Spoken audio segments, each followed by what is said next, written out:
నా మా వాడిని ఎవరు ఎక్కించలేదు, కొంచెం బండారా దించాను మా వాడిని. రాదు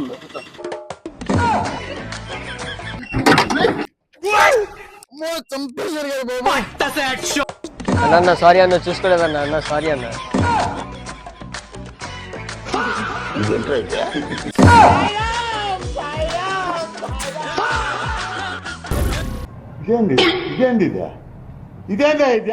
రే ఇక్కడ వద్దుగా లోపల కూర్చోబెట్టండి.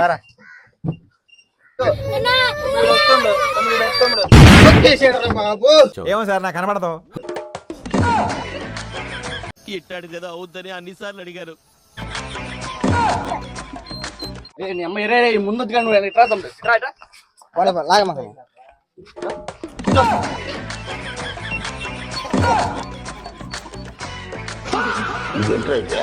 అరే నీ అబ్బా తమ్ముడు రే తాడు పట్టుకో, తాడు పట్టుకో, అలా పట్టుకో. అమ్మ జర్రు ఉంటే చచ్చిపోతుంటా.